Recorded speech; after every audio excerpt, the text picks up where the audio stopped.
We'll get back to the markets in a short while, but first let's get back to the top stories about the country's GDP numbers.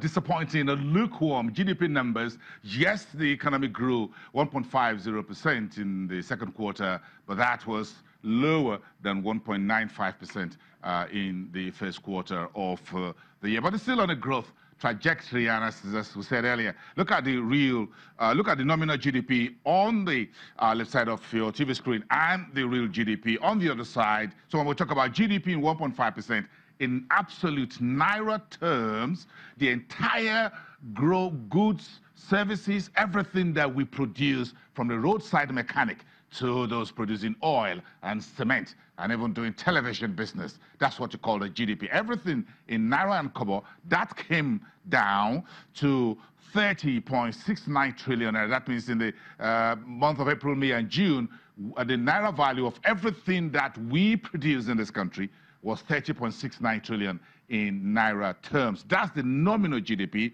but in real figure, if you take it to the bank, that gives you 16.58 trillion Naira. That's the size of what we are in the second quarter. So that's what you see, that very small column on the right. That's what we call the real GDP second quarter of 2018. That's breaking it down for you. Then if you look at the red bags and the green bags under there, you've seen our contraction down to the first quarter of 2017. Then we lifted off, thinking we're going so high, but as you have heard over the last few months, this growth and this out of recession is still very soft. So be careful so that you don't double dip. That's the warning you've heard from a number of sources home and abroad. And that tells you, and that's how you can interpret those green bags, or 5 green Naira bags that started in the second quarter of 2017, getting a bit bigger in the fourth quarter of last year. But since the first 6 months of this year, that growth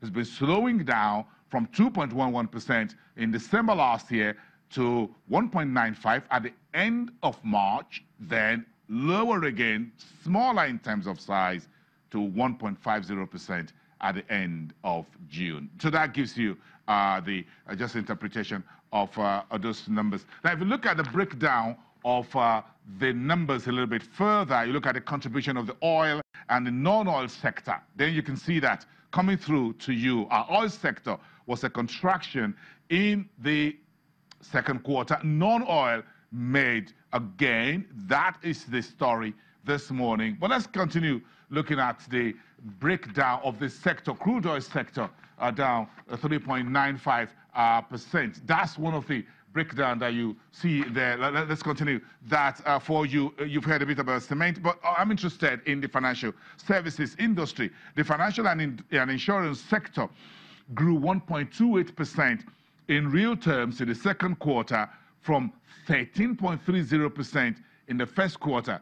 And you can see that tells you a lot about how investors were taking money out of this system, our financial system, of course, because of the emerging markets, route and frontier markets where we belong in the second quarter, and of course the political risk rising with all the violence and a few other about the political brickbats, cross-carpeting, disaffection, dissociation, deflections, and what have you, that we'll spend some of the last few months talking about. So the financial and insurance sector grew just 1.28%. That's sharply lower than 13.30% in the first quarter of the year. Then if you look at the financial institutions themselves, which comprises of the deposit money banks, we call them the microfinance banks, and everyone in the financial institutions, basically under the financial and insurance sector,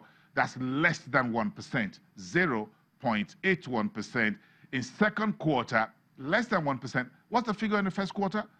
12.58%. So how did we sink from 12.58% to less than 1% within 3 months period? And of course, much lower even than the fourth quarter of last year of 2.61%. That's some of the stories we're following for you here this morning. But of course, the sweet part of the GDP, not all negative readings. Some of these were positive. You heard about the construction sector, 7.66%, and massive spending in that sector by the Buhari's administration. Electricity grew almost the same margin with the construction, 7.59%. Transportation sector, a whopping 21.76%. Agriculture went down, positive, but smaller, 1.3% against 3.0% in the first quarter of the year. Telecommunications, you want to make a call, you're on data, that's 11.51%. You're browsing. Then for those of us in television, what to call the broadcasting sector, we got a good GDP. For second quarter, we grew almost 22%.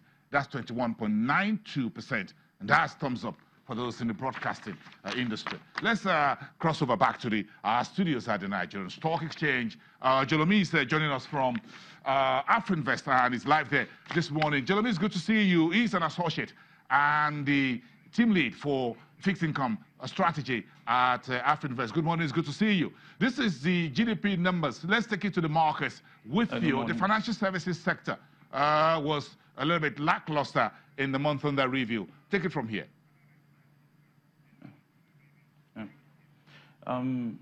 Like you said in your analysis before, it was quite a market decline in the growth, quite a market moderation in the growth, and it's expected because if you look at what was happening in the period last year, it explains why there was such a significant growth in that period, with the FX restrictions among others. And it was around Q2 when all these restrictions were lifted and there was quite a lot of more activity in the market. And so that's why the moderate growth in the financial services sector for this quarter was recorded, as opposed to what was there before.